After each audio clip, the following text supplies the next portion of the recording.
యోహాను పత్రిక యోహాను మొదటి పత్రిక మొదటి అధ్యాయం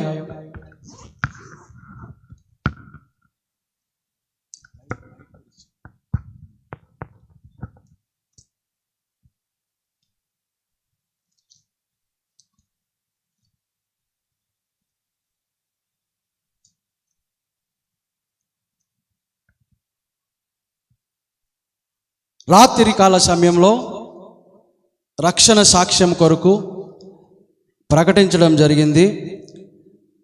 ఈ రాత్రి నిలబడి మాట్లాడుతున్న నా జీవితంలో ప్రభు ఎలా పాపము నుండి విడిపించాడో, శాపము నుండి విడిపించాడో, నిత్య జీవమునకు వారసునిగా చేశాడో 3 మాటలు తెలియజేసి దైవజనునికి సమయాన్ని ఇద్దాం.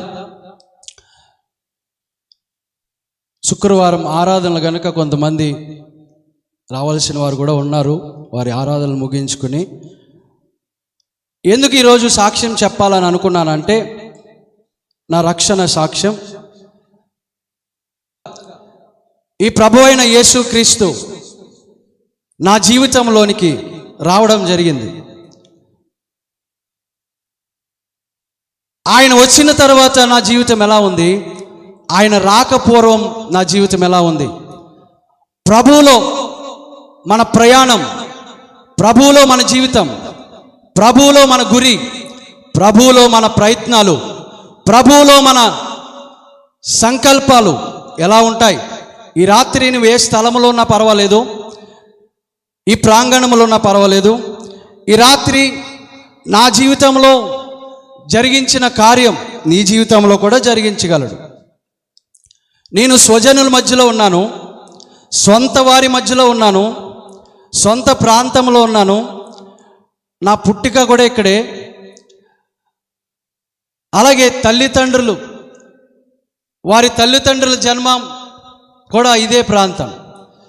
కనుక ఈ రాత్రి నేను సజీవ సాక్ష్యాన్ని మీ ముందు ధైర్యముగా యేసుక్రీస్తు ప్రభు నా కొరకై చేసిన మేలును మీ ముందుంచాలని ఆశపడుతున్నాను. సహృదయముతో, మంచి మనసుతో, ఏ భేదములు లేక ఈ మాట యోహాను రాసిన మొదటి పత్రిక మొదటి అధ్యాయం, జీవవాక్యమును గూర్చినది ఆది నుండి ఏది ఉండెనో, మేమేది వింటిమో, కన్నులారా ఏది చూచితిమో, ఏది నిదానించి కనుగొంటిమో, మా చేతులు దేనిని తాకి చూచెనో అది మీకు తెలియజేయుచున్నాం. ఆ జీవము ప్రత్యక్షమాయెను, తండ్రి యొద్ద నుండి మాకు ప్రత్యక్షమైన ఆ నిత్య జీవం మేము చూచి ఆ జీవమును గూర్చి సాక్ష్యమిచ్చుచు దానిని మీకు తెలియపరచుచున్నాం. మాతో కూడా మీకును సహవాసము కలుగునట్లు మేము చూచిన దానిని, వినిన దానిని మీకును తెలియజేయుచున్నాం. మన సహవాసమైతే తండ్రితో కూడాను ఆయన కుమారుడైన యేసు క్రీస్తుతో కూడాను ఉన్నది. మన సంతోషము పరిపూర్ణమవుటకై మేము ఈ సంగతులు తెలియజేయుచున్నాను, ప్రకటించుచున్నాను. దేవుడు వెలుగై ఉన్నాడు, ఆయన యందు చీకటి ఎంత మాత్రము లేదు. ఆయనతో కూడా సహవాసము గలవారమని చెప్పుకుని చీకటిలో నడిచిన ఎడల మనం అబద్ధమాడుచు సత్యమును జరిగింపకుందుము. అయితే ఆయన వెలుగులోనున్న ప్రకారము మనమును వెలుగులో నడిచిన ఎడల మనము అన్యోన్య సహవాసము గలవారమై యుందుము. అప్పుడు ఆయన కుమారుడైన యేసు రక్తం ప్రతి పాపము నుండి మనలను పవిత్రులుగా చేయును. మనము పాపము లేని వారమని చెప్పుకుని ఎడల మనలను మనమే మోసపుచ్చుకుందుము, మరియు మనలో సత్యముండదు. మన పాపములను మనము ఒప్పుకొనిన ఎడల ఆయన నమ్మదగిన వాడును నీతిమంతుడును గనుక ఆయన మన పాపములను క్షమించి సమస్త దుర్నీతి నుండి మనలను పవిత్రులుగా చేయును. మనము పాపము చేయలేదని చెప్పుకొనిన ఎడల ఆయనను అబద్ధికునిగా చేయువారమగుదుము, మరియు ఆయన వాక్యము మనలో ఉండదు. ఇంకొక మాట, ఒక్క వచనమే, యోహాను సువార్త 17వ అధ్యాయం 3వ వచనం. యోహాను సువార్త 17వ అధ్యాయం 3వ వచనం. నా జీవితంలో జరిగిన మాటనే మీకు తెలియజేస్తూ ఉన్నాను. అద్వితీయ సత్య దేవుడైన నిన్నును నీవు పంపిన యేసు క్రీస్తును ఎరుగుటయే నిత్య జీవం.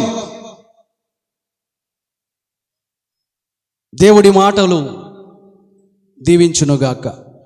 నా ప్రియ సహోదరి సహోదరులరా, పిడింగొయ్య, రఘునాథపురం పరిసర ప్రాంత ప్రజలరా, మీ అందరికీ ప్రభు అయిన యేసుక్రీస్తు నామంలో శుభాలు తెలియజేస్తున్నాను. అలాగే వేదిక మీద ఉన్న దైవజనులకు, మా సహోదరులకు, ఆర్కెస్ట్రా బృందం, అలాగే చేరి వచ్చిన సహోదరి సహోదరులందరికీ ప్రత్యేకమైన వందనాలు తెలియజేస్తూ ఉన్నాను.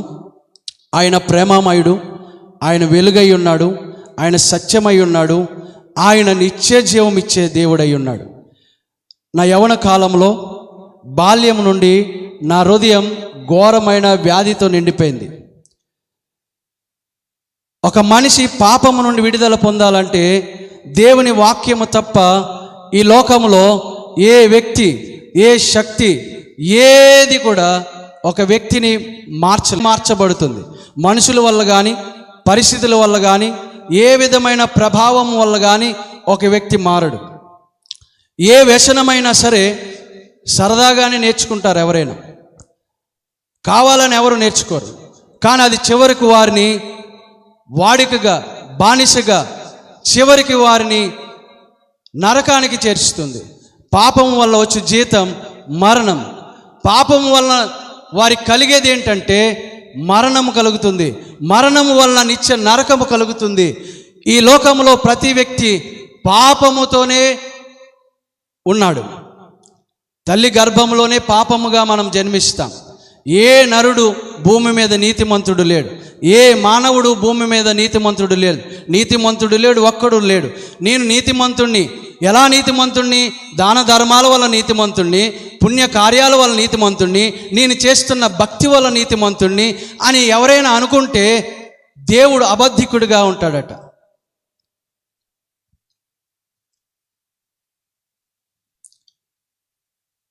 బాల్యము నుండి చెడిపోయిన నా హృదయాన్ని, ఘోరమైన వ్యాధి కలిగిన హృదయాన్ని నేను ప్రయోజకుడిగా కాకుండా, నా తల్లిదండ్రులకు నేను కాకుండా, నాకు భార్య పిల్లలు వీరెవరికి కాకుండా యవన కాలంలో హఠాత్తుగా నేను నాశనమైపోతున్న పరిస్థితుల్లో, నాశనానికి జోగుతున్న పరిస్థితుల్లో, సరదాగానే వాడికి చేసుకున్న అలవాటులు చివరకు బానిసగా మార్చిన పరిస్థితుల్లో, కుటుంబంలో, సమాజంలో అంతా మంచిగానే, బుద్ధిమంతునిగానే ఉన్న నా అంతరంగ పరిస్థితి చాలా అగమ్య గోచరంగా ఉంది. ఎందుకనంటే లోపల చెడు తలంపులు, చెడు ఆలోచనలు, చెడు ఉద్దేశాలు, ఒక వ్యక్తి పాడైపోవడానికి, ఒక వ్యక్తి చెడిపోవడానికి, ఒక వ్యక్తి నాశనమైపోవడానికి కారణమయ్యే ప్రతి దురలవాటు బాల్యము నుండే నాకు వాడికి అయిపోయింది. ఒక ఉదాహరణ చెప్తాను. చదువుకునే స్కూల్ ఏజ్లో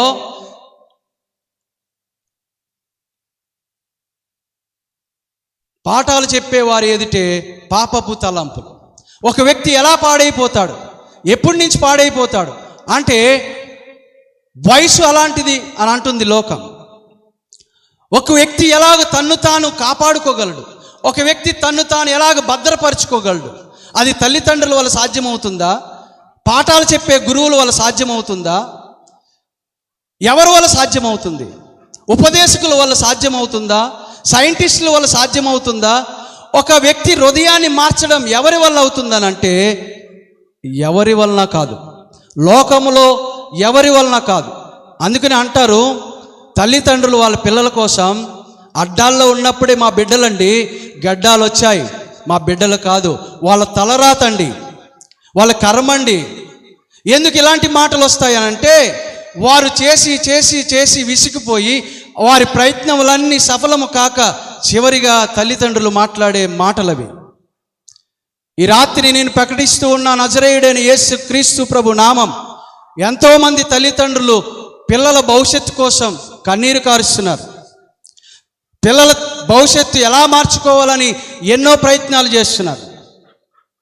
యవన కాలంలోనే భయంకరమైన వ్యసనాలకు నాశనం అయిపోతూ వారి జీవితాలను పాడు చేసుకోవడమే కాదు, తల్లిదండ్రులకు మనశ్శాంతి లేకుండా, కుటుంబంలో నెమ్మది లేకుండా, సమాజంలో నెమ్మది లేకుండా ఎంతోమంది ఈ రోజున విచ్చలవిడిగా తిరుగుతున్నారు, విచ్చలవిడిగా బ్రతుకుతున్నారు. నా ప్రియ తల్లి, తండ్రి, ఈ రాత్రి యేసుక్రీస్తు ప్రభు నీ కుటుంబంలో సమాధానము, నీ కుటుంబంలో నెమ్మది, నీ బిడ్డలను బట్టి నీకు ఆనందము, ధైర్యము కావాలంటే యేసుక్రీస్తు ప్రభు జీవము కలిగిన దేవుడు. ఆయన వాక్యం ప్రతి హృదయాన్ని భద్రపరుస్తుంది, బాగు చేస్తుంది, పరిశుద్ధపరుస్తుంది, పవిత్రపరుస్తుంది. ఆయన వాక్యం ప్రతి పాపము నుండి విడిపిస్తుంది, ప్రతి దుష్టత్వము నుండి విడిపిస్తుంది, ప్రతి దుర్నీతి నుండి విడిపిస్తుంది. మన మార్గాలలో ఆయనే వెలుగుగా ఉంటాడు, మన త్రోవలకు ఆయన వెలుగుగా ఉంటాడు, మన పాదములకు ఆయన దీపముగా ఉంటాడు. ఈ వాక్యమే గనక యవన కాలంలో నాకు దొరికి ఉండకపోతే ఈరోజు నేను భూమి మీద ఉండేవాడిని కాదు. నాకున్న దురలవాట్లకు, నాకున్న ఆలోచనలకు, నాకున్న చెడు మనసుకు ఈరోజు నేను నిజముగా చెప్పగలను, దేవుని వాక్యము గనక నాకు దొరికి ఉండకపోతే, నా హృదయంలో ఉండకపోతే నేను ఈ రోజున భూమి మీద ఉండను. దేవుని ప్రేమ, దేవుని కృప, అనాది కాల ఆయన కనుదృష్టి నా మీద ఉంచాడు.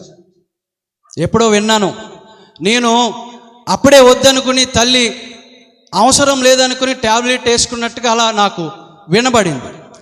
అంటే వాళ్ళు కాదని కాదు, దగ్గర కానుపులు కానీ చాలామంది చేస్తూ ఉంటారు.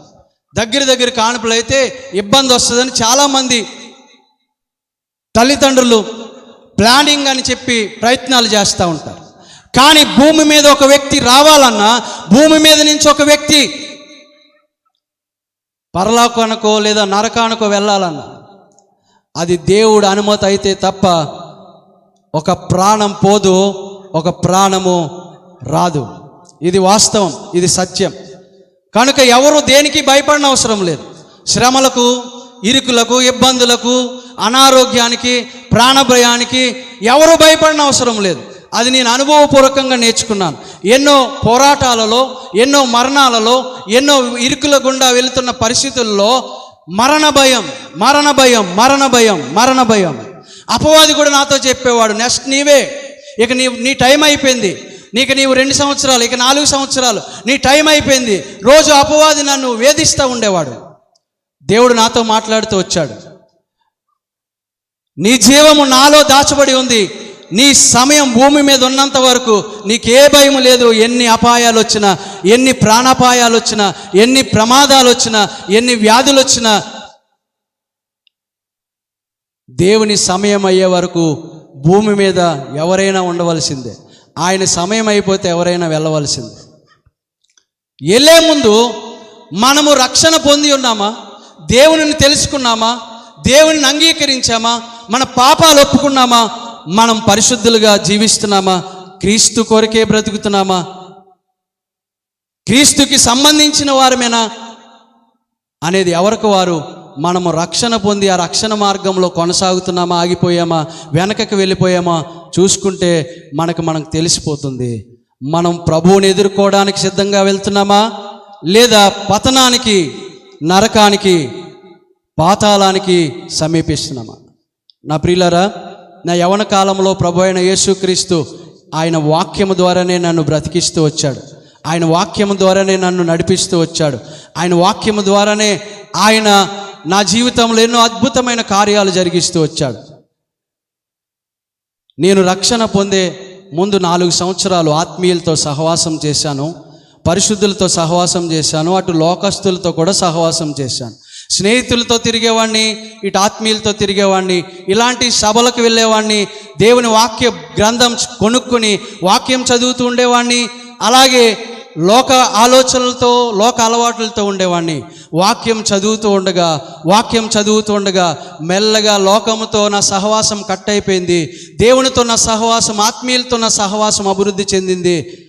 ఆత్మీయులతో సహవాసం చేస్తూ ఉన్నప్పుడు, సువార్తకు సరదాగా వాళ్ళతో వెళ్తూ ఉన్నప్పుడు నాకు డ్రైవింగ్ అంటే చాలా ఇష్టం ఉండేది. డ్రైవింగ్ కోసమని దేవుని పని కోసం వెళ్ళేవాడిని.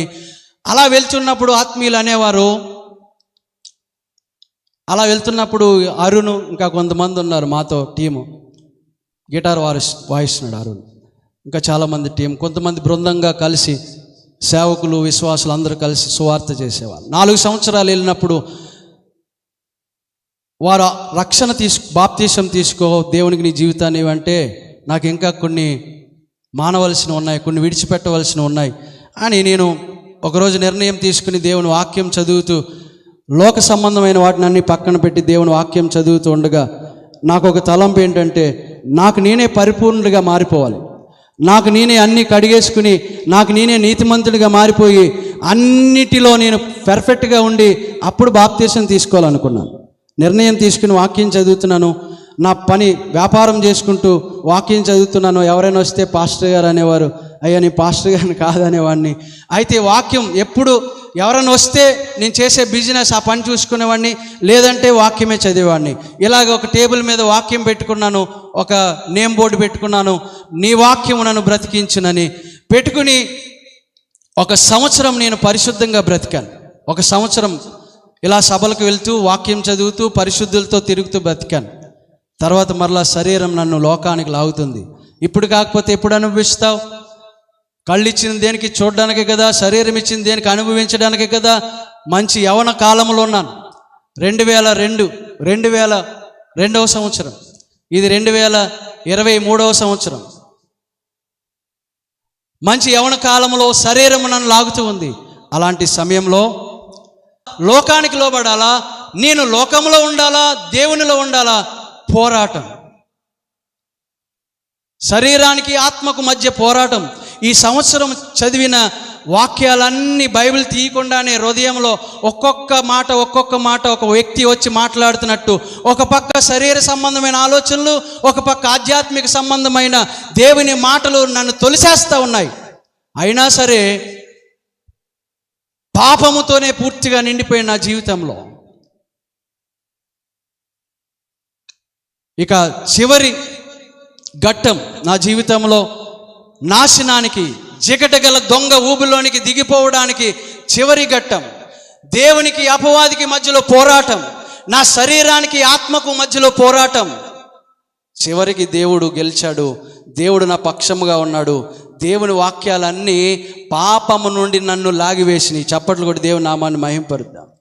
దేవుని వాక్యం పాపానికి మనల్ని దూరంగా ఉంచుతుంది. దేవుని వాక్యం పాపము సమీపించకుండా పరిశుద్ధులుగా ఉండడానికి సహాయం చేస్తుంది. అది ఇన్ని సంవత్సరాల్లో చాలామందికి సందేహాలు, డౌట్లు ఉంటాయి. ఇన్ని సంవత్సరాల్లో మీరు పాపపు ఆలోచనలు రాలేదా?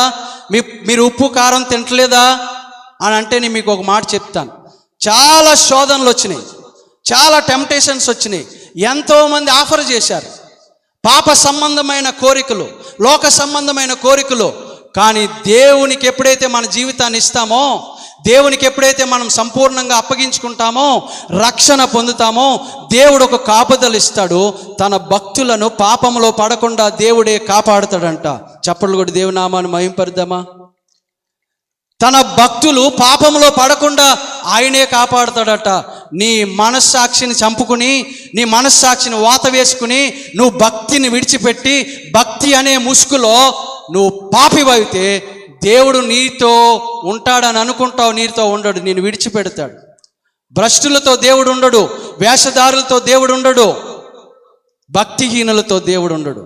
మనము ఎప్పుడు భక్తి కోసం పోరాడతామో, భక్తి కోసం ప్రయత్నిస్తామో, కాపాడుకోవడానికి ఇష్టపడతామో, వాళ్ళందరినీ దేవుడు కాపాడుతాడు, వాటన్నిటి నుండి తప్పిస్తాడు.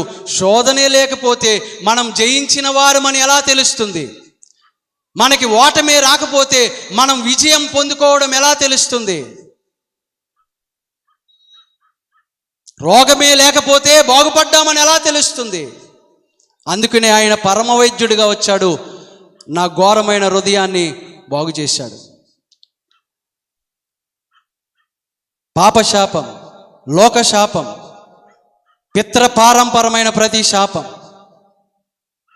జన్మ పాపం, కర్మ పాపం, ప్రతి శాపాన్ని ఆయన రక్తంలో కడిగివేసి నిత్య జీవానికి వారసుడిగా చేశాడు. ఆయన కొరకు, ఆయన నామ ఘనత కొరకు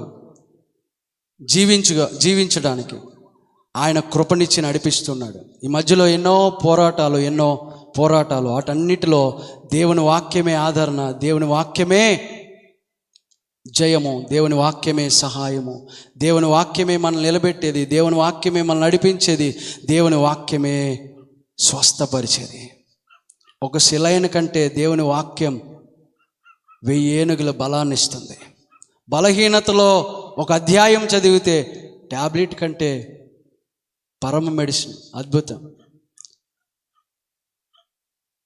గతించిన కాలంలోనే, గతించిన సంవత్సరం 50 దినాలు మంచం మీద ఉన్నప్పుడు దేవుడు అద్భుతమైన స్వస్థత ఇచ్చాడు. ఆయన కృపచేత లేవనెత్తాడు, ఆయన మాట చేతనే నడిపించాడు, సజీవునిగా ఉంచాడు. దేవునికి స్తోత్రం కలుగును గాక. దేవునిలో ఉన్న వారికి ఎన్నో పోరాటాలు వస్తాయి. ఆ పోరాటంలో మనం గెలిస్తేనే నిజమైన విశ్వాసులం. మన విశ్వాసాన్ని అభివృద్ధి చెందడానికి, మన విశ్వాసాన్ని బలపరచడానికి ఆయన దినదినము మనలను రూపాంతరంలోనికి తీసుకుని వెళ్తాడు. ఈ సభలు ప్రారంభంలో మన విశ్వాసాన్ని ఎలా బలపరుస్తాడు ఆయన, మన విశ్వాసాన్ని మనమే ఎలా పురుకొల్పుకోవాలి, మనమే ఎలా అభివృద్ధి చెందాలి. సభల ప్రారంభంలో ఆ రోజంతా ఎండ బ్రహ్మాండంగా ఉంది, అందరూ ఇవన్నీ తీసుకుని వచ్చారు. ఆ రోడ్డు మీద లోపలికి ఎంటర్ అవుతున్నాం, ఒక్క అడుగు లోపలికి వస్తే లోపలికి వస్తాం. భయంకరమైన వర్షం, అంతరంగంలో పోరాటం.